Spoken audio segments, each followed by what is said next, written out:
Hola a todos, ¿cómo están? Bienvenidos a la clase 2 del Laboratorio de Métodos Cuantitativos Aplicados a la Gestión, correspondiente al viernes 22 de agosto del 2025. Hoy vamos a estar viendo cómo manipular datos de organizaciones y cómo visualizarlos. Vamos a comenzar con un breve repaso y algunas extensiones de lo que estuvimos haciendo en la clase anterior. Si se acuerdan, la clase anterior sincrónica del lunes estuvimos trabajando con NumPy. NumPy es la librería por excelencia para crear vectores y matrices, y eso es un poco lo que estuvimos haciendo a partir de np.array, que era nuestro caballito de batalla en NumPy. Si se acuerdan, podíamos formar vectores columna, vectores fila, etcétera, y también matrices, especificando número de filas y número de columnas. Sin embargo, hasta ahora estuvimos introduciendo datos manualmente. Por ejemplo, acá escribíamos 1000, 1550, etcétera. Pero también hay otras formas de generar datos. Eso es un poco de las extensiones que quiero que veamos en esta sección. En particular, algo muy útil para generar variables binarias, si se quiere, es cuando queremos que todas las variables sean, todos los números de un array sean ceros o unos. Podemos usar np.zeros o np.ones. Lo que vamos a hacer es básicamente especificar la shape, o sea, la forma que queremos para nuestro array, y automáticamente NumPy va a generar un array de esa forma compuesto enteramente por ceros o por unos en el caso de np.ones. Entonces, por ejemplo, en este creamos un array de ceros de dos filas y tres columnas, y cuando tocamos acá para correr el código, nos va a dar un array de ceros de dos filas y tres columnas. Fíjense que enteramente ceros es esta matriz. En cambio, si quisiéramos sería un array de dos columnas y tres filas enteramente compuesto por unos. Esto tiene aplicaciones binarias, pero creo que lo que más nos va a servir y más les va a servir a ustedes en su desarrollo profesional van a ser datos generados entre intervalos. Por eso quiero repasar brevemente algo que introdujimos la clase pasada, pero no nos detuvimos demasiado. Lo vimos hacia el final de la clase, que es linspace y arrange. Linspace y arrange devuelven números en un intervalo, pero lo que depende de la diferencia, que si bien es sutil, existe entre ambos, es qué queremos definir como variable de elección. Si queremos definir la cantidad de números que vamos a estar especificando en ese array, o por otro lado queremos decir cuál es la distancia entre esos números. Entonces, por ejemplo, linspace devuelve los números espaciados equidistantemente en un intervalo que especificamos, y nosotros especificamos el número de observaciones. Fíjense que acá lo que estamos diciendo es que queremos crear un array de 500 números. 500 va en el lugar de num, este, que se distribuyen en el intervalo 0 y 10.000. Entonces 0 y 10.000 va a ser nuestro start y nuestro stop de nuestro intervalo. Cuando nosotros corremos esta celda, van a ver que genera 500 números distribuidos entre 0 y 10.000. Fíjese que la cuenta rápida, si uno hiciera 10.000 entre 500, da 20, pero acá, dado que cuenta el 0 y dado que cuenta el 10.000, me voy para acá para abajo, dado que cuenta el 0 y dado que cuenta el 10.000, la distancia es un poco mayor. Yo estoy generando 500 números, pero estoy contando los límites del intervalo, es un intervalo cerrado. Este, mm, entonces, ¿qué sucedería si nosotros quisiéramos que esto fuese 20 y no 20,04? En ese caso, lo que uno puede usar es arrange. Arrange sigue la misma sintaxis de linspace, pero lo que hace es especificar start y stop de nuestro intervalo, pero en lugar de num vamos a especificar step, que es una variable que lo que nos dice es a cuánto tienen que estar espaciados esos números. Entonces, por ejemplo, si nosotros quisiéramos en el mismo ejemplo de un intervalo entre 0 y 10.000 espaciados por 20, en lugar de poner un num de 500, vamos a poner un step de 20, y esto va a generar una range de 500 unidades, va a ser en este caso también, pero separados exactamente por 20. Y fíjense que la clave es que acá no cuenta el 10.000 como el último número, sino que cuenta 9.980, que es 10.000 menos el step, ¿sí? Fíjense que acá yo les spoileé un poco cuál va a ser el resultado de esto. Si uno quisiera ver cuántos números hay en este arrange que especificamos, lo que vamos a tener es que va a dar 500. Esto se debe a que el programa está identificando el 0 y después está dando 20 saltos de 20 en cada uno de estos números, y el último número al que puede llegar sin tocar el 10.000, que es nuestro límite del intervalo, va a ser 9.980. La próxima sección, que es generación de números aleatorios, me la voy a saltear por ahora. Quiero que la tengamos fresca para la última sección de este column. Entonces vamos a pasar directamente a una sección que se llama indexación y slicing, que básicamente es algo que también vimos la clase pasada, pero yo a propósito lo fui pateando para que no se note, que es que estos arrays que nosotros estábamos creando la clase pasada y que ahora sabemos crear también como linspace y como arrange, o como zeros o como ones, son lo que se llama, se pueden acceder a estos arrays, a un elemento de este array, de manera específica dentro de esta secuencia. Entonces, nosotros vamos a tener una secuencia de números, por ejemplo, en linspace vamos a tener una secuencia de números y podemos acceder a cada uno, pero también podemos extraer porciones de ellos. Entonces, vamos a tener, en el mejor de los casos, 500 números, y quizás queremos aquellos que se encuentran en el índice, qué sé yo, 350 y 360. Entonces vamos a poder extraer exactamente esos. Empecemos con indexación, que creo que es la mejor manera de empezar. Creemos un número, un array entre 1 y 10, de 10 unidades. Entonces, fíjense que esto nos va a dar un array de 1, 2, 3, 4, así hasta 10. Fíjense que como estamos usando el linspace, el intervalo es cerrado y el 10 es un número de este intervalo. Entonces, para indexación, lo que nos va a interesar es en qué orden se encuentran estos números. Y esto para Python es muy importante, principalmente porque Python es un poco quisquilloso, si se quiere, en términos de cómo acceder a estos datos a través del índice. Y súper en particular porque los datos están en lo que se llama cero indexados. ¿Qué significa cero indexados? Significa que el primer elemento de esta secuencia es accedido utilizando el índice cero. El segundo elemento es el uno y así sucesivamente. Esto es un poco contraintuitivo y lleva un tiempo adaptarse. Nadie les pide que se adapten necesariamente ahora, pero recuerden siempre que Python, al ser cero indexado, el primer elemento es un cero, el segundo es un uno y así sucesivamente. Esto cambia de lenguaje en lenguaje, no es, digo, no es igual para todos los lenguajes. De hecho, creo que es una de las cosas que más cuesta adaptarse a Python, así que ténganlo en cuenta y llévenlo con tiempo. Entonces, supónganse que nosotros queremos, a partir de este array que definimos, queremos empezar a acceder a valores particulares. Vamos a acceder primero al primer valor. Entonces, lo que vamos a hacer vamos a poner entre corchetes el número de índice que nosotros queremos. En este caso, el cero para el primer valor. Nosotros, como estamos viendo, el primer valor de este array es un uno. Entonces, esto nos va a devolver un uno. Fíjese que acá nos lo va a devolver como lo que es en realidad el número. Es un float, como vimos la clase pasada en tipos de datos, es un float al cual nosotros accedimos mediante NumPy y tiene el valor de uno. Si nosotros quisiéramos el valor 5, podemos contar, el índice 5, perdón, podríamos contar 0, 1, 2, 3, 4, 5. Van a ver que esto va a devolver un 6. Fíjese que no devuelve un 5, sino que devuelve el índice 5 que corresponde a 6. Sé que esto es confuso, llévenlo con tiempo. ¿Qué implica esto necesariamente? La cero indexación. Significa que el último elemento de este array, que contiene 10 elementos, no va a poder ser accedido con el número 10. ¿Por qué? Porque si yo empiezo a contar desde 0, este va a ser un 9, no un 10. Fíjense qué pasa si yo llego al número 10 en este array. Cuando yo lo corro, me va a decir que el índice 10 está fuera de los límites de este array con tamaño 10. En cambio, si yo lo que estoy buscando es saber cuántos elementos hay, fíjese que sí me está diciendo que son 10.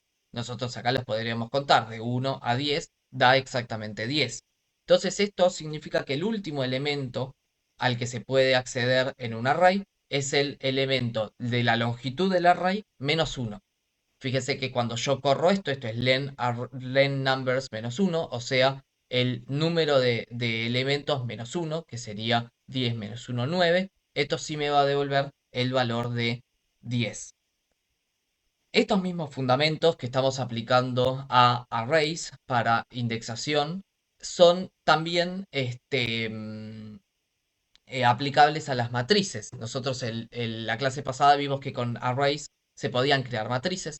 En particular, supongamos esta matriz, en el cual tenemos en la primera fila, vamos a tener una sucesión de números entre 1 y 5 con tamaño 5. Entonces vamos a tener 1, 2, 3, 4, 5.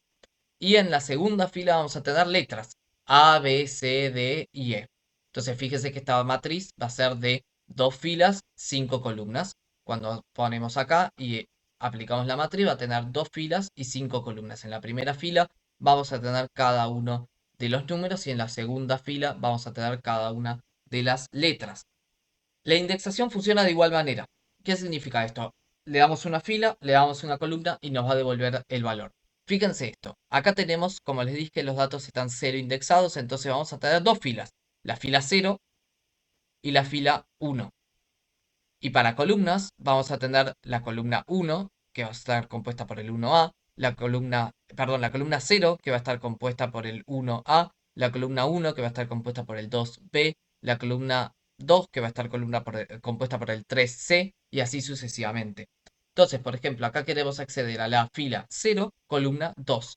Fila 0 sabemos que es esta. Y columna 2 va a ser columna 1, columna 0, columna 1, columna 2. Va a ser un 3. Entonces, si se fijan, nos va a devolver un 3. Fíjese que acá no nos está devolviendo como float, sino como string. Y esto se debe a que en la misma matriz tenemos floats y strings, entonces lo homogeniza hacia una string. De igual manera, si uno quisiera acceder a el elemento de la fila 1, columna 3, fila 1 sabemos que es esta es la columna 0, la columna 1, la columna 2 y la columna 3. Va a ser una D. Fíjese que acá nos va a devolver una D. Con todo esto, que es indexación, nosotros lo que vamos a querer estar haciendo, más que acceder a datos particulares, es hacer slicing o lo que es lo mismo, porcionar este, esta cantidad de datos. Nosotros teníamos, por ejemplo, el array numbers, que era del 1 al 10. ¿Y qué pasa si uno quisiera desde el índice 2 al índice 5? Puede usar esta notación, que es entre corchetes y con dos puntos entre los índices que queremos. Y lo que vamos a hacer básicamente es decirle, este es el índice 0, índice 1, índice 2. Entonces esto sabemos que vamos a quedar datos entre acá y el índice 2, 3, 4 y 5 sin incluir el 5. Siempre en slicing el último elemento que se cuenta es el anterior al que estoy especificando. Entonces en este caso, por ejemplo, va a ser la fila, perdón, el elemento 2, el elemento 3 y el elemento 4. Esto nos va a devolver un array que va a ser 3, 4 y 5. Y cuando se fijan, nos va a devolver 3, 4, 5. Si nosotros quisiéramos un solo elemento, podríamos seleccionar el elemento 4 y el elemento 5, por ejemplo. Entonces, como este es automáticamente no tenido en cuenta, nos va a devolver solamente el elemento 4. Fíjense, elemento 0, elemento 1, elemento 2, elemento 3, elemento 4 al elemento 5, pero el 5 no se cuenta, entonces nos va a devolver un 5. Y cuando toca acá nos va a devolver un array compuesto exclusivamente por un 5. También podríamos jugar con estos slicings. Estos slicing lo que nos están diciendo es, por ejemplo, del elemento 3 al 10, del elemento 3 es 0, 1, 2, 3, hasta el 10, que es este, pero como el 10 no puede ser accedido y en slicing siempre se cuenta el anterior, nos devuelve el último elemento. Y si se fijan, esto es exactamente lo mismo que especificar de 3 hasta el final del array, que cuando yo corra esto me va a dar exactamente lo mismo. Slicing también permite hacer pasos, así como exactamente igual a lo que hicimos en Linspace. Acá lo que estoy diciendo es del orden del orden 3 de elemento al 10, que el 10 ya sabemos que no va a ser tenido en cuenta en paso de 2. Entonces, por ejemplo, acá nos va a devolver el 3, el orden 3, que es el 4. El orden 4 no lo va a devolver, pero sí nos va a devolver el orden 5. No nos va a devolver el orden 6, pero sí nos va a devolver el orden 7, y así sucesivamente. Si se fijan, es exactamente lo mismo, pero los valores intermedios los va a esquipear, digamos, no los va a ser tenidos en cuenta. Slicing también se puede hacer a partir de matrices. Esto es un poco más complicado de visualizar, pero teníamos la misma matriz y, por ejemplo, queremos ver la primera fila. O bien queríamos ver la segunda fila. O bien queríamos ver la primera columna, 1A. O bien queríamos ver la columna de orden 4, o sea, la quinta columna. Y cuando toquemos esto nos va a dar 5E. Fíjese que la sintaxis es muy parecida. Acá vamos a especificar qué fila queremos. Acá vamos a poner una coma, que lo que nos va a estar diciendo es que lo que está del otro lado es una columna, y acá le vamos a estar diciendo todas las columnas. El dos puntos sería todas las columnas. ¿Sí? Acá lo mismo, acá vamos a estar diciendo todas las filas, pero lo que vamos a querer ver en particular es la columna número, digamos, el orden de columna, el índice de columna de orden 4, que es la quinta columna. Y con slicing también vamos a poder hacer submatrices particulares o acceder a submatrices particulares. Por ejemplo, dentro de esta misma matriz que estamos definiendo siempre, queremos ver la primera fila, los elementos que van desde la columna 1, o sea, en realidad desde la columna 2, porque estamos accediendo y Python es cero indexado desde la segunda columna hasta la tercera columna sin tomar en cuenta la tercera columna. Entonces, acá nos va a devolver la fila 0, columna 1, que es esta, hasta la columna 3, que sería esta, pero sin tener en cuenta la columna 3 nos va a devolver el 2 y el 3. Fíjense que acá nos va a devolver un array de 2 y 3. Todo esto que estuvimos viendo de slicing es mucha información, yo sé que es mucha información de golpe. Lo único que van a necesitar ustedes con esto es práctica, empezar a jugar con estas matrices, estos datos y empezar a cortar datos entre sí. Pueden empezar si quieren con numbers, haciendo arrays de números más grandes o más cantidad de números y empezar a jugar con estas formas de porcionar los datos. Lo mismo sucede con indexación, sé que es mucha información de golpe, pero digamos, es 100% práctica y no requiere ningún tipo de teoría. Si bien hay alguna teoría por detrás, no es relevante para lo que vamos a hacer en este caso. Nosotros dijimos hoy que vamos a trabajar con datos de organizaciones y en particular me interesa que empecemos a ver otro tipo de datos. Esto si bien no va a ser necesario ya, creo que es mejor tenerlo que no tenerlo. Y creo que les va a dar más maleabilidad en lo que viene con respecto a esta materia. Em, Nosotros hasta ahora trabajamos con números, con variables y con arrays, ya sea vectores o matrices. Pero hay un montón de otras formas de trabajar con datos en Python.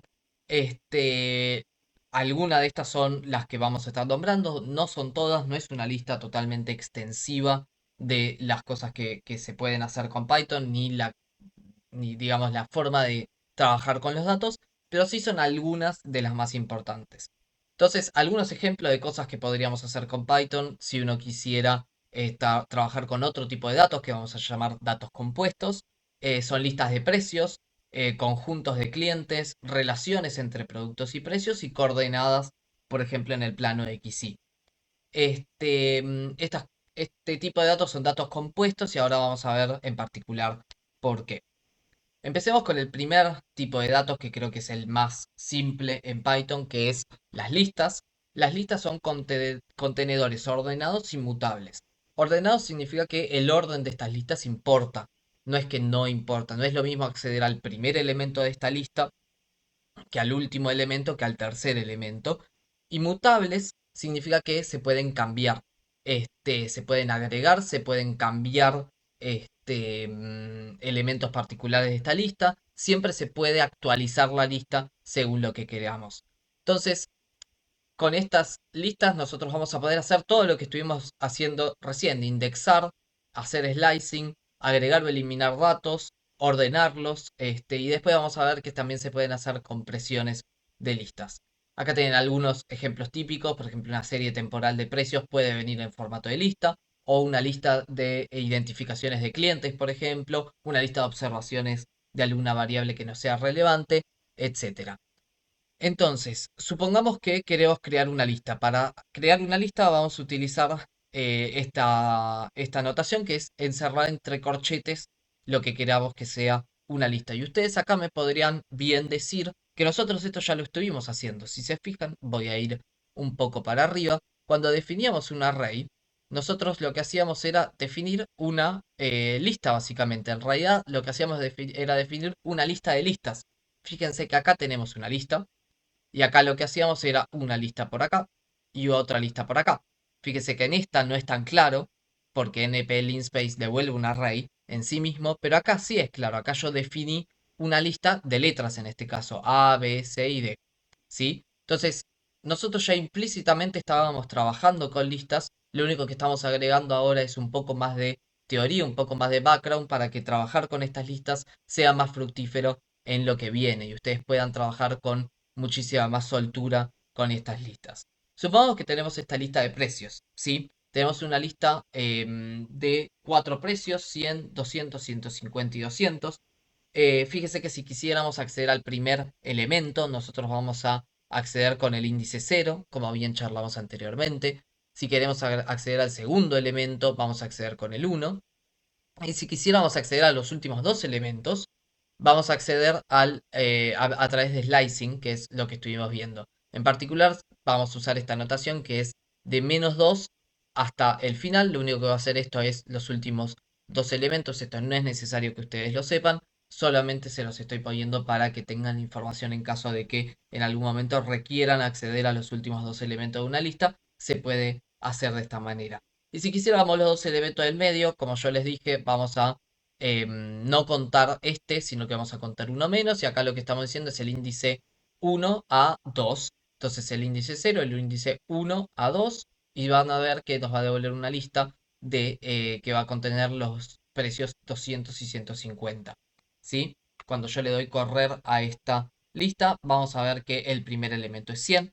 El segundo elemento es 200, primer elemento y segundo 200. Si nosotros quisiéramos los últimos dos elementos, nos va a devolver 150 y 200. Y si quisiéramos los dos elementos del medio, vamos a hacer de 1 a 3, porque el 3 no es tenido en cuenta. Y nos va a devolver 200 y 150. ¿Sí? ¿Qué me importa que se lleven de las listas? Las listas son mutables. Esto significa que se pueden cambiar. Son muy útiles cuando necesito actualizar cosas. Entonces, por ejemplo, para precios sirve mucho, porque los precios se actualizan. Entonces podemos actualizar precios uno a uno sin necesidad de redefinir toda la lista. ¿Sí? Supongamos que ahora queremos agregar un nuevo elemento a la lista. Entonces vamos a utilizar esto que es append. Append lo que hace es agregar al último elemento de la lista, le agrega 250, en este caso le agrega un valor. Entonces la lista pasa, si antes tenía 4 elementos, ahora va a pasar a tener 5, porque acá va a tener un 250. Yo esto no lo voy a hacer, sino que lo que voy a hacer es agregarlo directamente desde acá, append 250, y también voy a cambiar un valor. En particular voy a cambiar el segundo valor, aquel que se accede con el índice 1, que es este, lo voy a cambiar por 210. Entonces fíjense que después del append y la asignación, la lista va a ser de 5 elementos, porque acá agregué el 250, y el segundo elemento va a tener, en vez de 200, va a ser un 210, porque yo especifiqué que sea 210. Las listas, además de mutables, son iterables. Esto es un poquito más complicado, pero lo que significa esto es que puedo acceder a través de cantidades de veces que aparecen un elemento, y a través del índice puedo obtener el valor de ese elemento. Entonces, por ejemplo, quiero ver cuántas veces se repite 200. En particular, en este caso, va a repetirse una vez 200. Fíjense que 200 aparece en esta nueva lista que creé, aparece una sola vez. Y el índice de 150, que es este, va a ser el índice 0, el índice 1, el índice 2. Para esto voy a usar count e index, que son dos formas de acceder a elementos particulares de estas listas, ¿sí? Entonces acá yo lo que voy a estar diciendo es cantidad de 200 va a ser 1. ¿Cuántas veces aparece 200 en esta lista? Aparece exactamente una vez. Y el 150, ¿en qué lugar aparece de esta lista? Aparece en el índice 0, 1, 2. Entonces en el índice 2 va a aparecer el 150. Yo les comenté que lo que vamos a hacer con listas sobre todo es algo que se llama compresión de listas o list comprehension. List comprehension es para mí una de las mejores funciones de Python, porque nos permite crear listas basadas en listas que ya tenemos. Entonces no tenemos que definir todo el tiempo listas, sino que lo que podemos hacer es simplemente llamar a una lista que ya definimos anteriormente y aplicarle alguna transformación y obtener una nueva lista, ¿sí? Fíjense que acá lo que vamos a estar diciendo, esto por favor no le presten tanta atención, yo lo voy a explicar muy por arriba, va a ser tema de clases más adelante, eso estoy totalmente seguro, pero por ahora vamos a quedarnos en que lo único que estoy diciendo es que para cada elemento de este array, de esta lista, de precios, para cada precio en cada uno de esa lista de precios, yo lo voy a estar multiplicando por 0,21 para calcular el IVA, ¿sí? Y después lo que voy a estar haciendo es crear una nueva lista a la cual al precio yo le voy a estar sumando el precio con IVA, digamos el IVA, y lo que voy a estar es obteniendo los precios con IVA, ¿sí? Esto de list comprehension lo único que me está diciendo es yo puedo crear una lista, fíjense que acá hay un corchete, entonces estoy creando una lista, que se define a partir de otra lista, ¿sí? Entonces puedo crear la lista de impuestos, que van a ser el 0,21 de cada precio, y la lista de los precios por IVA, precios con IVA, que va a ser el precio más el 21% de ese mismo precio, siempre definido en función de otra lista. Eso es lo importante de list comprehension, ¿sí? Entonces cuando yo le doy correr a esta lista, nos va a dar los valores de los impuestos y los valores de los precios sumados a los impuestos. Hasta acá llegamos con listas. El siguiente tipo de datos es las tuplas o tuple. Este, mm, las tuplas son contenedores que si bien son ordenados, no se pueden mutar, no se pueden cambiar. Y son muy útiles para datos que no van a cambiar, que sabemos que no van a cambiar. Yo en particular siempre pongo este ejemplo que son las coordenadas de una ciudad. La ciudad no se va a mover, entonces, dado que no se va a mover la ciudad, es una buena forma de ubicar estos datos en una tupla. No hace falta una, una lista porque estoy usando, no estoy ahí usando la mutabilidad de una lista. Entonces, lo que vamos a hacer en vez de definir entre corchetes, vamos a definir entre paréntesis. En particular, vamos a definir tres elementos: el nombre de la ciudad, yo puse Buenos Aires porque soy porteño, este, mm, la latitud y la longitud que es de Buenos Aires. Estas son aproximadas, obviamente, de la ciudad de Buenos Aires. Y lo voy a enmarcar em, en una tupla que le voy a llamar ciudad. Fíjese que esta tupla va a tener uno, dos y tres elementos: nombre, latitud y longitud. Entonces, las tuplas son ordenados, entonces esto significa que yo puedo acceder a un elemento en particular o a un grupo de elementos, es decir, puedo hacer indexación y slicing, pero lo que no puedo, al ser inmutables, es cambiarlo. Fíjense que acá yo voy a imprimir la tupla y lo que voy a hacer es acceder al primer elemento de la tupla. El primer elemento yo sé que es Buenos Aires, entonces esto me va a devolver Buenos Aires. Y el segundo elemento, en realidad el segundo elemento en adelante, o sea, el segundo y el tercero, va a ser la latitud y la longitud. Y cuando yo le pido que me dé el del segundo elemento en adelante, del índice 1 en adelante, me va a devolver una tupla que tiene latitud y longitud de esta ciudad que yo definí que es Buenos Aires, ¿sí? Esto solamente para que vean un ejemplo práctico de lo que son las tuplas. Ahora vamos a ver la inmutabilidad de las tuplas. Si yo quisiera decirle, ok, cambia el nombre de esta ciudad, cambiarlo de Buenos Aires a Cava, cuando yo corra esta línea de código me va a decir que las tuplas no se pueden modificar, no se puede acceder a un elemento y modificarlo. Fíjese que si yo corro esta línea, me va a decir, el objeto tupla no soporta que vos le digas que es un elemento. Luego tenés que definir en la tupla, pero no podés acceder a ese elemento y cambiarlo. Si yo acá hubiese cambiado acá, cava, sí me hubiese dejado, pero no lo puedo hacer luego de definida la tupla. Uno de los últimos casos que vamos a estar viendo es los diccionarios. Los diccionarios son súper clave para Python. No los vamos a estar utilizando tanto ahora, pero sí podríamos utilizarlos muchísimo más. En particular son estructuras de pares. Vienen como pares de una clave y un valor se llama, o como normalmente se lo conoce, key value, llave key y valor value. Las claves son únicas, es decir, no podemos tener claves repetidas en un diccionario.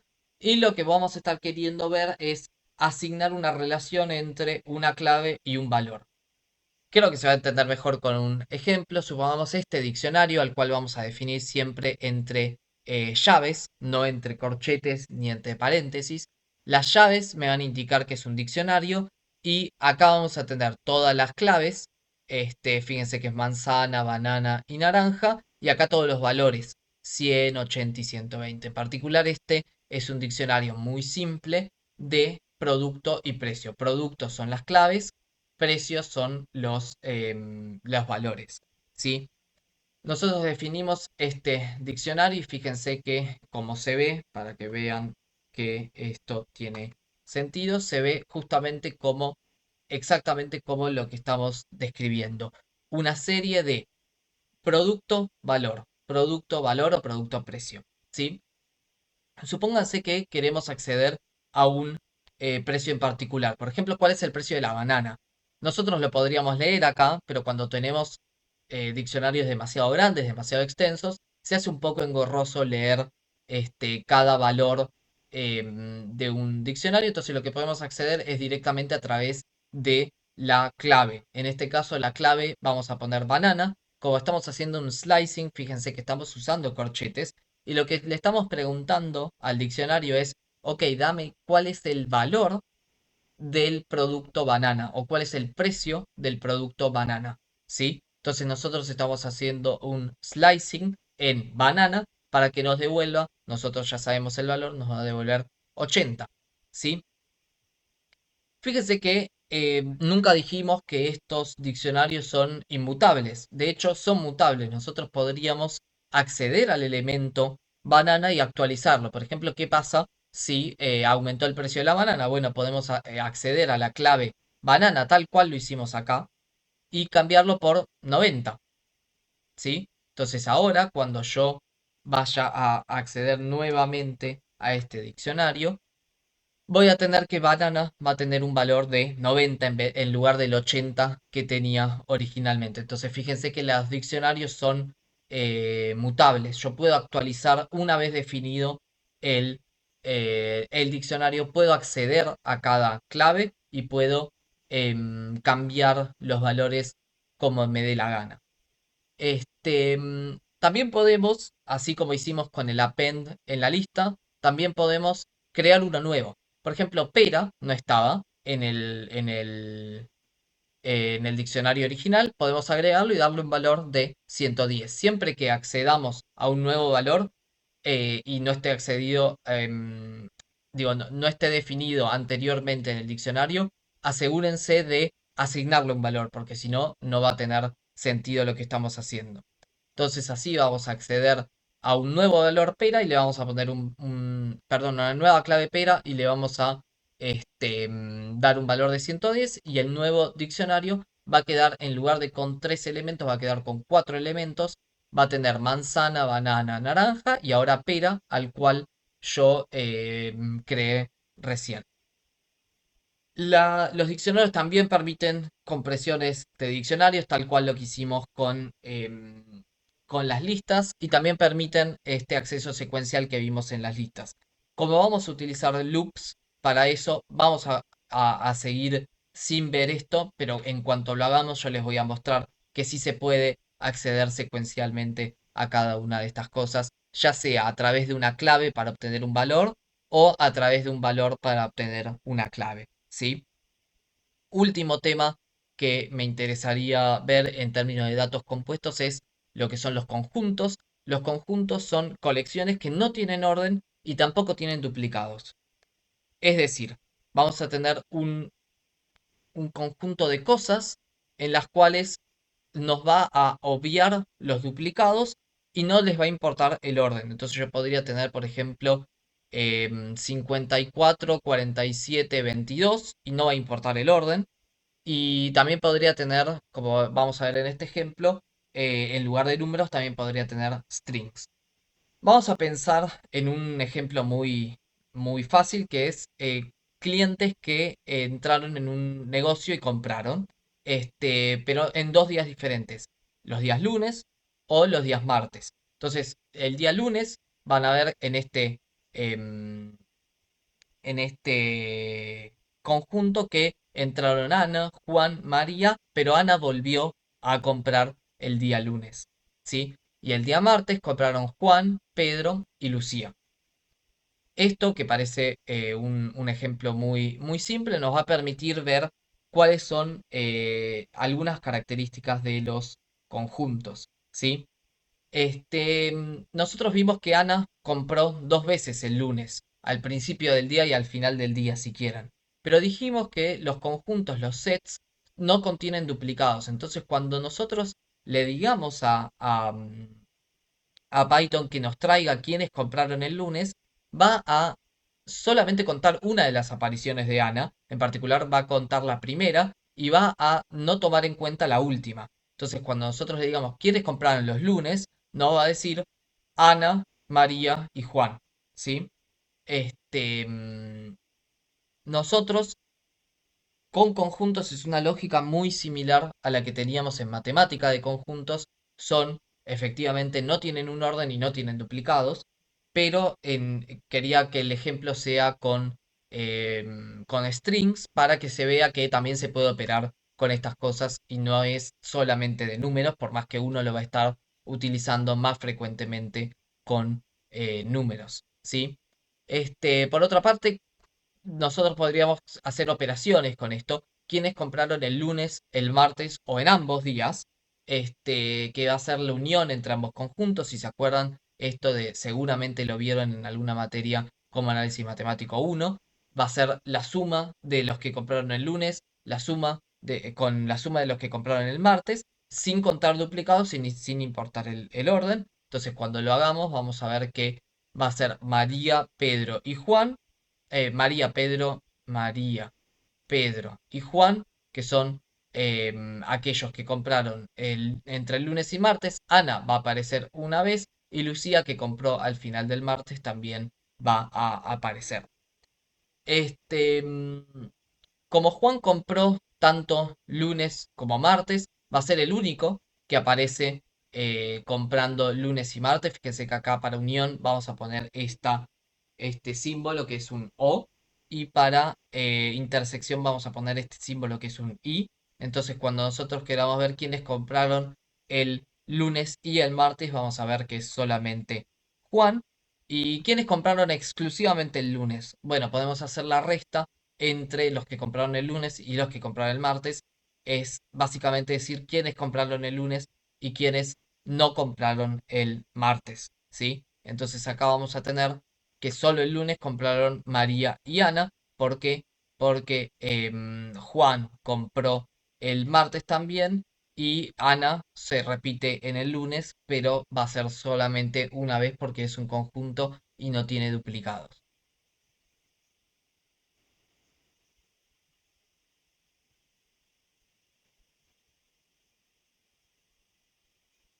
Entonces, todo esto que estuvimos viendo de sets, de dicts, de listas, de tuples, todo esto son formas de encontrar datos compuestos. Algunas las vamos a usar más seguido que otras, por ejemplo, listas y diccionarios las vamos a usar mucho más seguido que tuples. De hecho, diría que sets no lo vamos a usar para nada. Yo quería dárselos para que tengan la información y en el momento en que ustedes empiecen a adentrarse más en el análisis de datos y empiece a aparecer algún que otro set para algo o tengan que usar set para algo muy en específico, ustedes sepan de la existencia y sepan qué propiedades tienen muy por arriba. Estas son solo algunas y son solo, digamos, las más relevantes para lo que pueden llegar a ser en el futuro. Después, para tema de sets, hay software muchísimo más completos que Python, que la verdad, si bien es bueno, no es del todo completo para algunas cosas. Ahora sí, entonces, sin más preámbulos, vamos a adentrarnos en el mundo del análisis de datos y vamos a definir lo que va a ser nuestra librería por excelencia del análisis de datos. Vamos a trabajar con esta librería que se llama Pandas, que es de vuelta la librería por excelencia para el análisis de datos. En Python todo el mundo usa Pandas, al menos cuando empieza. Pandas es una librería muy potente, muy versátil, muy simple, muy intuitiva. Tiene un montón de cosas que son muy buenas para ser usada y por eso la estamos usando en este curso también. La idea detrás de esta sección y la que viene, que van a ser algunos ejercicios con visualizaciones, es que empecemos a trabajar con pandas, veamos cómo se pasa de NumPy a pandas y eventualmente hagamos algunas visualizaciones y agreguemos algunas cositas. Lo primero que vamos a hacer entonces es importar Pandas. Algo que cabe aclarar es que Pandas no es la herramienta más poderosa o más veloz para leer bases de datos demasiado grandes. Cuando nos pasamos ya de lo demasiado grande, conviene usar otras. En particular, Dask es una muy utilizada en Python y es muy fuerte, muy poderosa. Pero para lo que vamos a hacer nosotros, e incluso me animaría a decir para lo que puedan hacer en algunos de los primeros trabajos que puedan llegar a tener, Pandas accede a todo eso de una forma muchísimo más fácil que Polars o Dask, que son otras. En el mundo de los bancos en particular se usa mucho SQL, principalmente porque todavía no han migrado hacia Python, pero SQL también se puede incorporar a Pandas, entonces se puede trabajar con datos de SQL en Pandas también. ¿Qué cosas vamos a poder hacer en Pandas? La verdad es que de todo. Cuando digo de todo, esta lista que hay acá mostrada en pantalla es solamente alguna de las cosas que podemos, que podemos hacer entre leer, transformar, trabajar con datos, seleccionar, filtrar, agrupar, resumir, limpiar, manejar series temporales. Hay un montón de cosas que vamos a poder hacer. También veo ahí visualizar, es verdad, vamos a visualizar en un rato datos directamente con Pandas. Pandas es muy potente para todas estas cosas. Una vez escuché que si Pandas es un océano, lo que estábamos viendo nosotros era un océano de 1 centímetro de profundidad, así que me pareció conveniente aplicarlo para este curso también. Es verdad, nosotros vamos a empezar a adentrarnos en Pandas, pero muy de a poco. Pandas es muy potente, es imposible de abarcar en un curso, deberíamos tener un curso de 1 año solo para Pandas. Este curso no es eso, no pretende ser eso tampoco. Entonces vamos a empezar a utilizar estas cosas para el análisis de datos. Es una herramienta muy potente y la vamos a utilizar. Así como NumPy era nuestro caballito de batalla cuando estábamos trabajando con vectores y matrices, Pandas va a ser nuestro caballito de batalla para todo lo que es análisis de datos. Y cuando digo todo lo que es análisis de datos, vamos a también apoyarlos en NumPy para algunas cosas. ¿Sí? Entonces, en el ejemplo que teníamos en la clase pasada, nosotros teníamos una matriz de datos de producción para 3 plantas de una empresa. La planta norte, la planta centro y la planta sur. Nosotros la definíamos como una matriz de 3x3. Si se fijan acá, vamos a tener la matriz de 3x3. Y, digamos, lo que vamos a querer empezar a hacer es pasar de este tipo de, mm, de entornos, de arrays, a pasar a pandas directamente. Para esto nos vamos a valer de un comando que vamos a empezar a usar ahora y lo vamos a seguir usando hasta el fin de nuestros tiempos en lo que es análisis de datos en Python, que es pandas.dataframe. Pandas.dataframe nos deja crear dataframes a partir de distintas cosas, a partir de listas, a partir de arrays, a partir de un montón de bases de datos que ya tenemos en otro formato, pero nos permite pasarlas a pandas. Cada vez que hablemos de data frame estamos hablando de pandas, así como cuando nosotros hablábamos de una matriz y decíamos que tiene filas y columnas, las bases de datos en pandas también tienen filas y columnas, solo que en vez de estar ordenadas en filas y columnas como nosotros concebíamos a las matrices, tienen índices y columnas y nombres de columnas, digamos. Entonces, esa es la mayor diferencia que vamos a ver entre el entorno de NumPy y el entorno de Pandas. ¿Sí?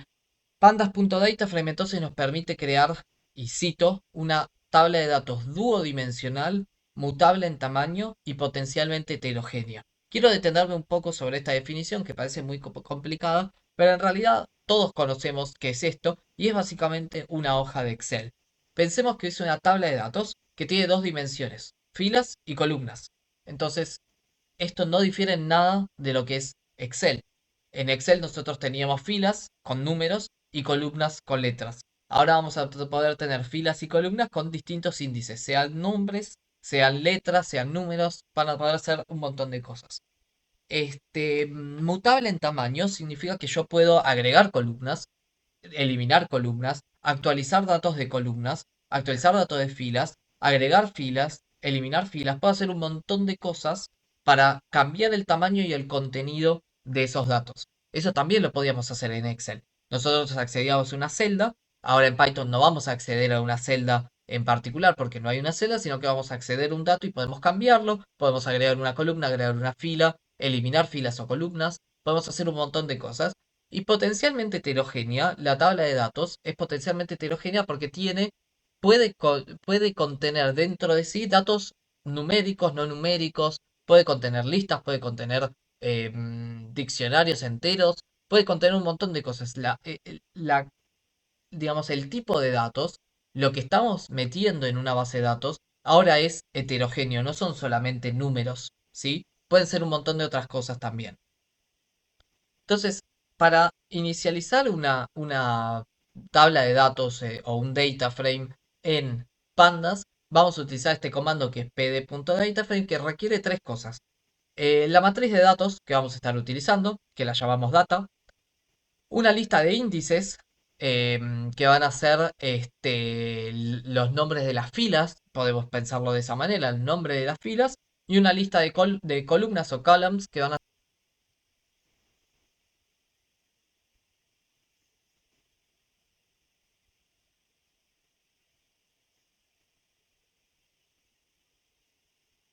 a ser los nombres de las columnas. Entonces ahora la base de datos ya no va a ser un array así, digamos, pelado, si se quiere, en el sentido de que no sabemos qué es una fila o qué es una columna, la sabemos por contexto, pero no está explícito. Acá en una tabla de datos sí vamos a tener esta información apenas entremos a la base de datos.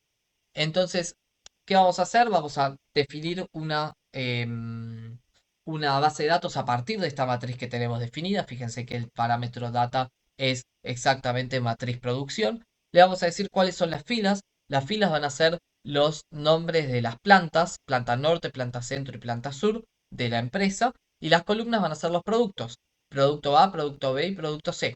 Fíjense que tanto el índice como las columnas son listas de tres elementos. ¿Y por qué es esto? Porque nosotros tenemos una matriz de tres columnas y tres filas. Entonces tenemos que pasar tres índices y tres columnas.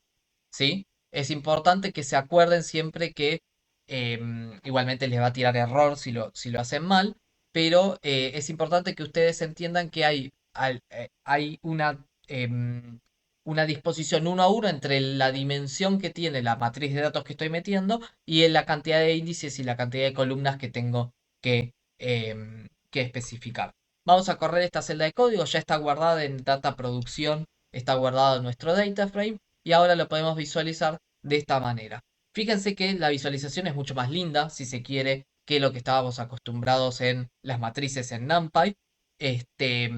Ahora tenemos bien especificado un índice de cuál es la planta y bien especificado un nombre de columna en el cual aparecen los tres productos.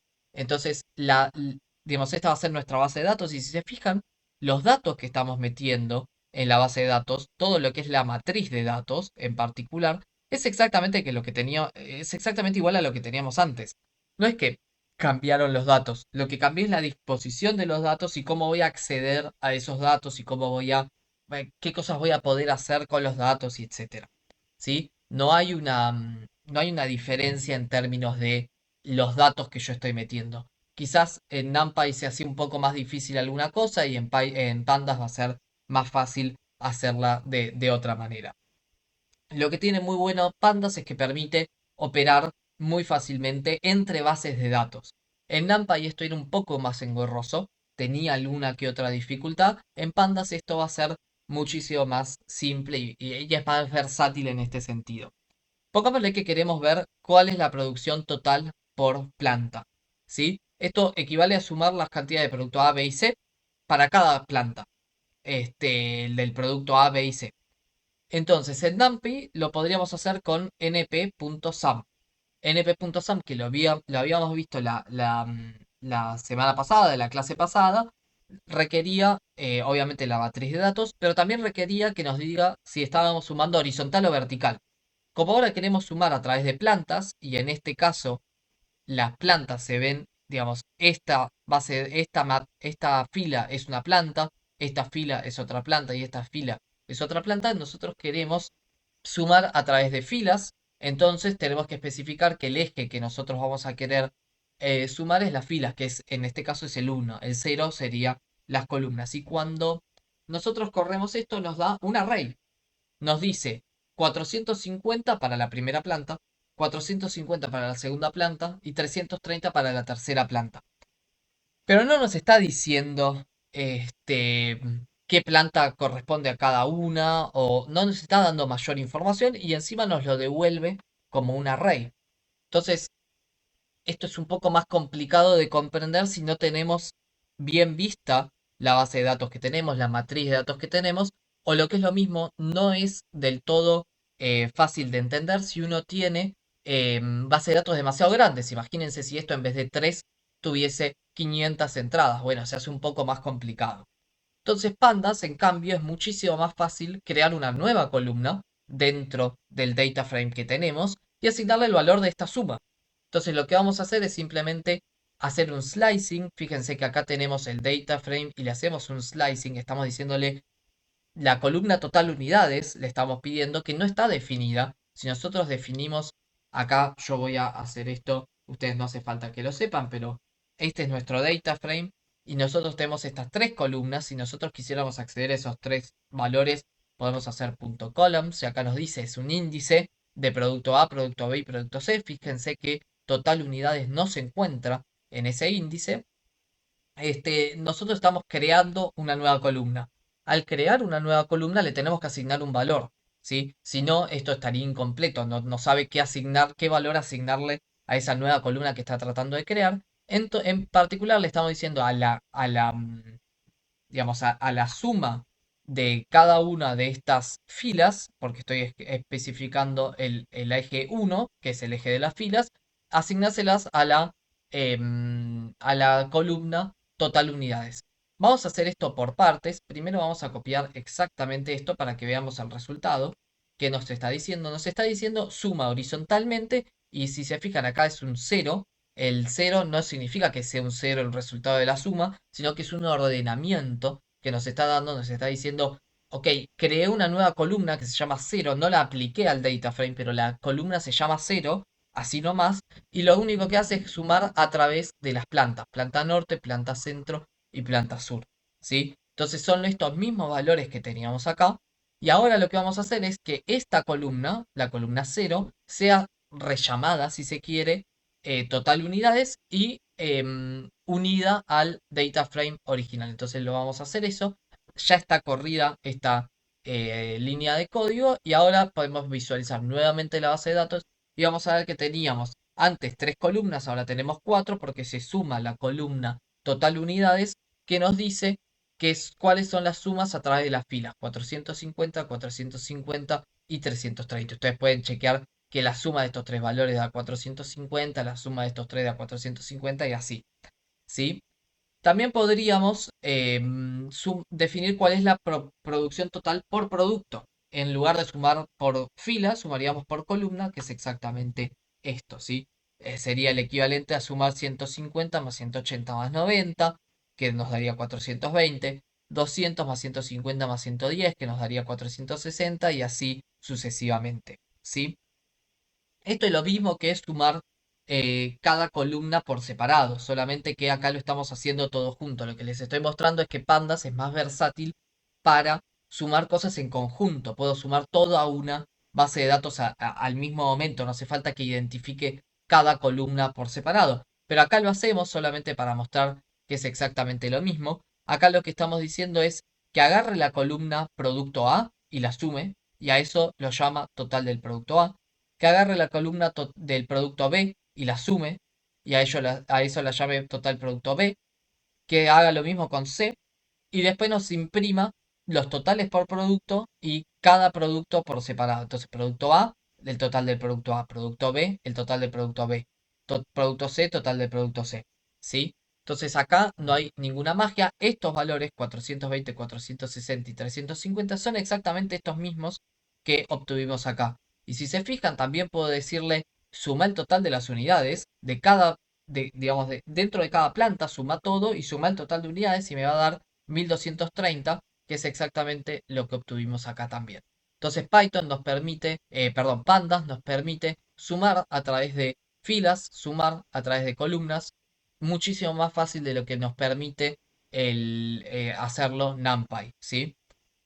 Otro ejemplo que es súper común para ver el poder de de este tipo de programas como Pandas es el tema de las divisiones. Muchas veces nosotros queremos expresar todo en un porcentaje y en lugar de dividir columna por columna sobre un total, podemos simplemente decirle, utilizando el comando pandas.div, le podemos decir dividí todo por total unidades. Entonces va a agarrar cada columna y va a dividir todo por esta columna que especificamos acá. La sintaxis es muy simple, lo único que le estamos diciendo es agarrar esta columna, dividir, o sea, lo que vos tengas que dividir, dividirlo por esto, por esta columna, y hacelo a nivel columna, no a nivel fila. Y después multiplica por 100.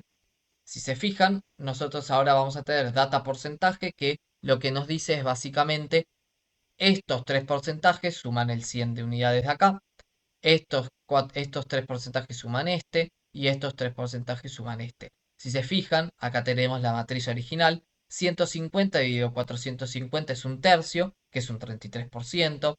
200 dividido 450 es un 44%. Y 100 dividido 450 es un 22 y pico por ciento. ¿Sí? Entonces acá tenemos una forma bastante fácil, bastante amigable de obtener porcentajes en, en una base de datos sin tener que estar iterando columna a columna para obtener estos porcentajes.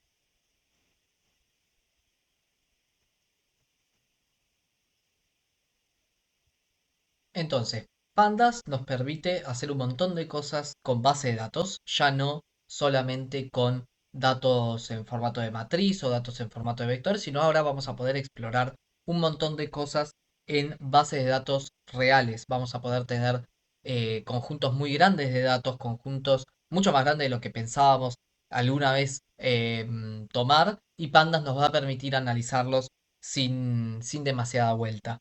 Este, Otra cosa que tiene muy buena Pandas y está muy desarrollado en el último tiempo son las visualizaciones. No sé si se acuerdan, pero a lo último de la clase anterior nosotros habíamos visto algo de las visualizaciones. Yo les había mostrado en algún momento cómo graficar una función. Para eso habíamos introducido, yo me acuerdo, Linspace. Linspace nos permitía, como les comenté acá, tener un intervalo y arrojar valores dentro de ese intervalo, que yo les diga cuántos valores son, cuántos valores quiero. Y cuando fui cuidadoso al momento de introducir Matplotlib, que fue la herramienta que estábamos usando en ese momento, porque yo les comenté que servía mucho para graficar funciones, nos permitía graficar funciones muy fáciles, funciones matemáticas me refiero, mucho más fáciles que otros programas u otros softwares. Y la verdad esa es una verdad, nos permite mucha versatilidad a la hora de funciones matemáticas, pero Pandas no se queda atrás en términos de visualizar datos, conjunto de datos. No es que Matplotlib no lo puede hacer, sino que Pandas es más versátil a la hora de hacerlo a partir de una base de datos. En cambio, para Matplotlib debería precargar los datos en algún lugar. ¿Son lo mismo? No necesariamente.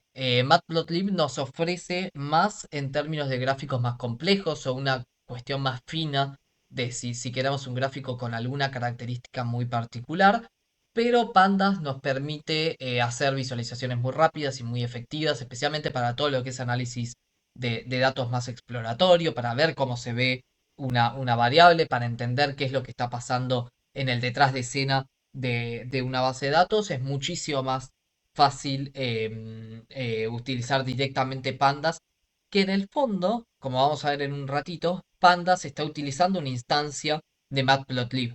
No es que Pandas tiene esto totalmente de la nada, sino que lo que hace es llamar a Matplotlib sin necesidad de que Matplotlib esté importado sí o sí, pero llama a Matplotlib y te permite graficar directamente a través de la base de datos. ¿Sí? Entonces, lo primero que vamos a hacer nosotros es importar Matplotlib. Esto va a ser para comparación con con algunos gráficos que vamos a estar haciendo en pandas. Y básicamente lo que nos va a permitir graficar en pandas es este comando que se llama pandas.dataframe.plot. Acá tienen la documentación. Ahora vamos a ir a la documentación para algunas cosas. En particular vamos a ir a esta. Este, Dataframe.plot es poderosísima, nos permite graficar un montón de cosas muy buenas.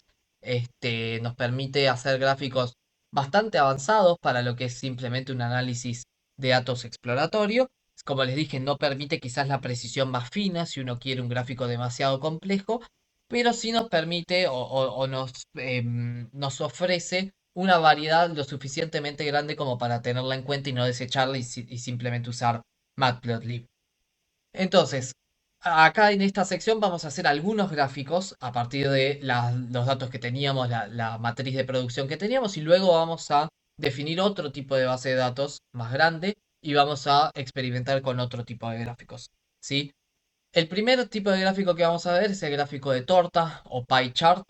Este, mm, un gráfico de torta son los clásicos gráficos que uno ve en reportes o cosas así que es muy bueno que tengan presente cómo se hace, sobre todo para la parte digo, últimamente hay todo un debate sobre si es una buena visualización o no, pero la realidad es que se sigue usando, en particular en la mayoría de los trabajos variables realmente importantes se definen a partir de o se expresan a partir de pie charts o gráficos de torta. Entonces es muy importante que lo tengan. Y lo que vamos a utilizar es una subinstancia del dataframe.plot que se va a llamar dataframe.plot.py. Pie es torta en inglés y nos va a permitir hacer gráficos exclusivamente de tortas. Esta subdependencia, digamos, dataframe.plot nos va a permitir hacer un montón de cosas más. La sintaxis de dataframe.plot.py es muy simple. Requiere un solo argumento obligatorio que va a ser qué columna queremos que sea la que expresa los datos en gráfico de torta. Como ustedes deben saber, los gráficos de torta son expresados en porcentaje. Digamos, en la superficie de la torta es el porcentaje relativo de cada una de las filas. Entonces, nosotros lo único que tenemos que decirle es en qué columna queremos que sea fijado ese porcentaje. Yo lo que voy a hacer acá al correr esto es crear un gráfico de torta en el cual, si se fijan acá, estoy llamando a la base de datos que tengo. Acá le estoy diciendo que grafique y acá le estoy diciendo que grafique qué, un pie chart le estoy pidiendo, y que la columna que use es Y igual total unidades.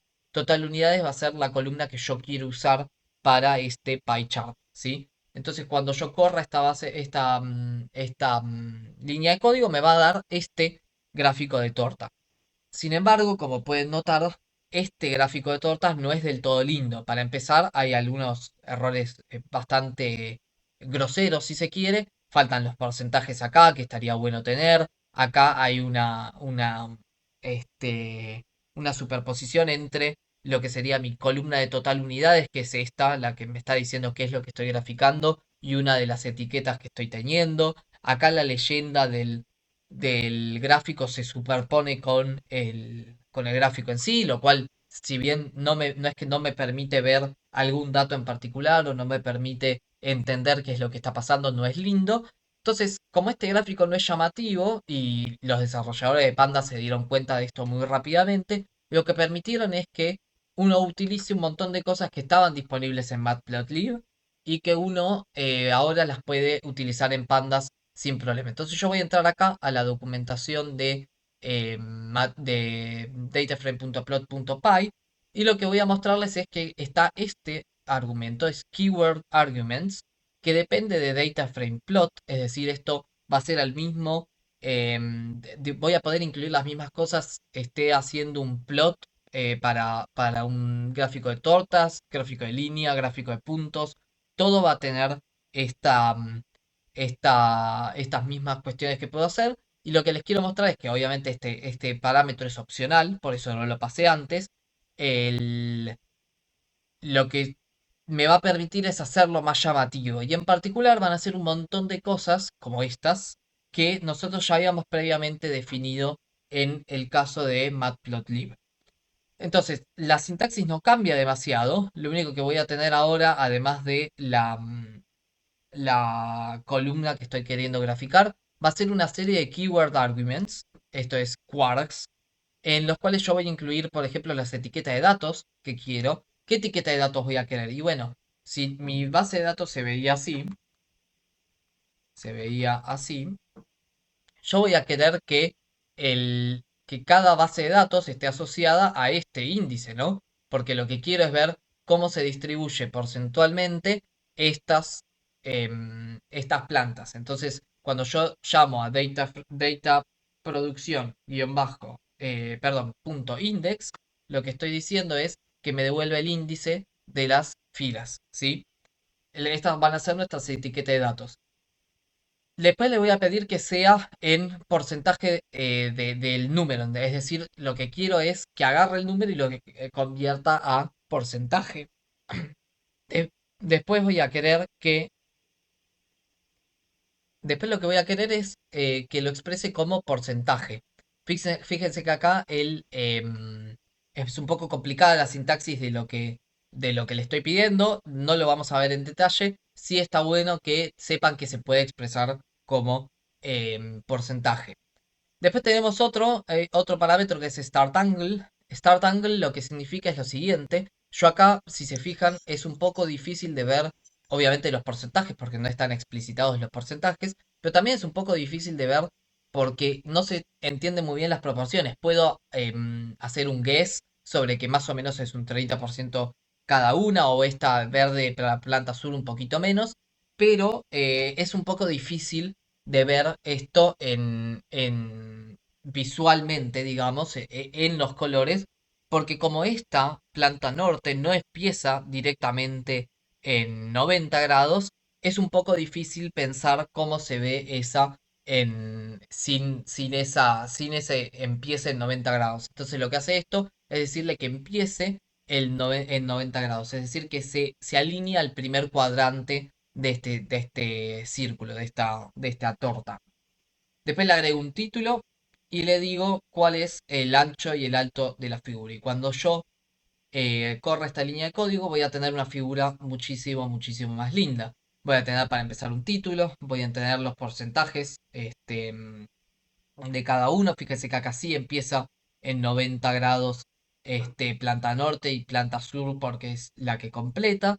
Este, mm, Fíjense que tengo las etiquetas de datos, tengo la leyenda que ahora está situada afuera porque al aumentar la cantidad de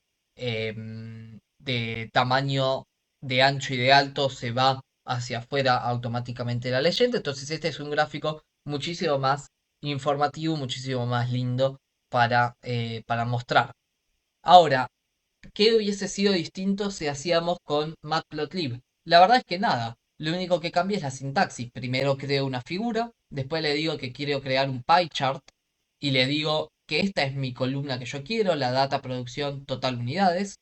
Le especifico las labels y le digo que sea en porcentaje, le digo que empiece en 90 grados y le digo que este es el título que quiero. Y si yo corro esta línea de código, me va a dar exactamente esta misma figura. Algunas cosas sutiles que cambia. La primera sutileza es que en este me va a decir siempre cuál es la columna que yo estoy graficando. En este caso era total unidades, entonces fíjense que acá aparece total unidades. Acá no necesariamente lo puedo incluir, pero puedo no incluirlo. Y además, acá me va a dar la leyenda con los colores. Y en Matplotlib esto no es automático, sino que tengo que agregarla manualmente. Yo lo quiero dejar limpio el código, así que no la voy a agregar, pero sepan que se puede. Acá es un poco, si se quiere, tautológico, porque ya está especificado que planta sur es el verde, que planta norte es el azul y planta centro es el naranja. Acá también, pero bueno, dataframe.plot.py, en este caso, sí nos da la leyenda de los colores. La cantidad de gráficos que podemos hacer es enorme, es realmente enorme. Acá estoy repasando algún otro bar chart, por ejemplo, podemos hacer gráficos de barras.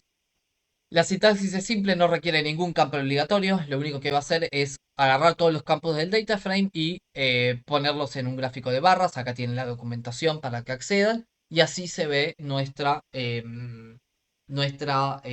gráfico de barras para todas estas, para todas las columnas de nuestro data frame.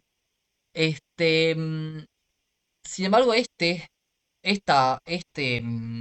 gráfico no es del todo lindo porque es poco representativo que total de las unidades esté en el mismo eje que cada una de las unidades. Digamos, la diferencia es demasiado grande y no nos permite apreciar del todo cuál es la verdadera diferencia entre los productos en lugar de entre el total de las unidades. Y para eso lo que vamos a hacer es un slicing. No me quiero poner muy quisquilloso sobre esto. Es un slicing con lock. Lo vamos a ver más en detalle en clases subsiguientes, así que quédense tranquilos. Pero lo único que vamos a hacer acá es decirle que tome todas las filas, pero que solo tome las columnas producto A, producto B y producto C. Y ahora sí le vamos a decir que haga el gráfico de barras, ¿sí? Entonces fíjese que acá queda más informativo. Tengo planta norte, planta centro y planta sur. Y además tengo una buena estructura en términos de el eje. Ya no tengo total unidades haciendo que el eje sea demasiado grande cuando estos parciales de unidades no lo son tanto. Este, de vuelta, podemos utilizar los keyword arguments para, digamos, mejorar este gráfico, hacerlo más lindo. Podemos agregarle un título, agregarle una etiqueta en el eje de ordenadas y además podemos cambiarle el tamaño, como hacemos acá. Fíjense que así queda más lindo. Y de vuelta acá, este es lo mismo que podríamos lograr con Matplotlib. Matplotlib nos permite, en este caso, que uno, digamos, es más difícil hacerlo con pandas, nos permite cambiar este eje que uno tiene, cambiar lo que serían los tics, que se llaman, que son estas letras, planta norte, planta centro y planta sur. Esto también lo podemos hacer desde pandas, pero es quizás un poco más complicado. Entonces, si alguno quiere cambiar eso, sí se tiene que hacer directamente desde Matplotlib. Ahora bien, acá se arma un lío cuando se requiere hacer un gráfico de calor, un mapa de calor o lo que se conoce como heatmap. Acá hay un error, esto tenemos que importar la columna Seaborn y le estamos diciendo SNS. Seaborn es una herramienta también para graficar, también muy poderosa, que lo único que nos va a permitir a los fines de esta clase es hacer este gráfico de calor. Los gráficos de calor son muy utilizados, sobre todo cuando tenemos gigantes volúmenes de datos. Los gigantes volúmenes de datos es muy bueno esto para identificar, digamos, de un vistazo valores que exceden muchísimo, por ejemplo, la media o el promedio o la mediana o alguna distribución estadística que queramos. Es muy simple para ver esas cuestiones de un vistazo. Entonces acá vamos a importar Seaborn. Nuevamente Google Colab ya lo tiene instalado, por lo cual no hace falta hacer nada más. Y acá vamos a crear un gráfico de calor, ¿sí? Lo primero que vamos a hacer es crear una figura. Esto es el mismo entorno que Matplotlib. La figura va a tener este tamaño. Y le vamos a decir sns.heatmap. Acá me faltó incluir la documentación, pero cuando les entregue el collab lo va a tener. Heatmap es una instancia dentro del entorno de Seaborn que se llama Heatmap. Y lo que nos va a decir es, vos carga los datos, haz lo que vos quieras mostrando los datos y yo te voy a devolver un mapa de calor. Entonces, vamos a cargar los datos.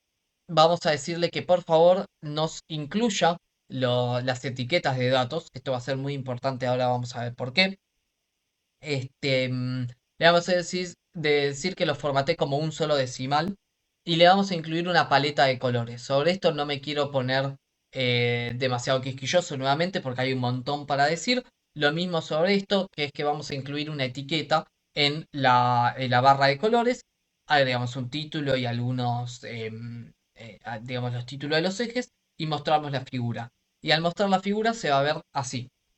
Fíjense que esta es exactamente la misma matriz que teníamos cuando teníamos el data porcentaje. Porcentaje, acá. Con data porcentaje nosotros teníamos 33%, 44% y 22%, que son exactamente estos mismos valores. Lo único que está haciendo el heatmap es decirme, vos agregá data porcentaje, ponele un colorcito que va a depender más o menos, va a estar por acá el color, porque es siempre entre 30 y 40 y pico por ciento, 33, 50 y por ciento. Fíjese que lo que me anula totalmente es el 100% del total de las unidades, pero lo único que está haciendo es básicamente hacer un mapa de calor de estas filas y columnas, ¿sí? Como les dije, esto es poco informativo porque esta columna me está cambiando demasiado la base de datos. Yo estoy teniendo todos valores muy chiquititos y de la nada tengo valor de 100 en cada una. Entonces esto no es del todo correcto. Lo que podríamos hacer acá para data porcentaje es decirle que agarre solamente producto A, producto, producto A, producto B y producto C. Cuando nosotros corramos de vuelta este código, va a obviar la columna total unidades, se va a quedar solamente con estas y el mapa de calor va a ser más genuinamente lo que queríamos en un principio. ¿Sí? Que nos muestre para cada planta cuánto de cada producto se lleva en términos de composición porcentual. ¿Sí? Si se fijan acá, va a estar muchísimo más, digamos, mejor visto, mejor a la vista el porcentaje que cada uno se lleva. Si se fijan, este 33% ahora tiene un color más verde agua, que está más por la mitad de la distribución, y este 44%, que es el mayor valor de toda la escala, va a tener un color más oscuro. Ahora sí, vamos a empezar con este ejercicio de pandas, numpy y matplotlib, todo en uno, y para esto me voy a tener que ir para arriba para repasar lo que es la generación de datos aleatorios.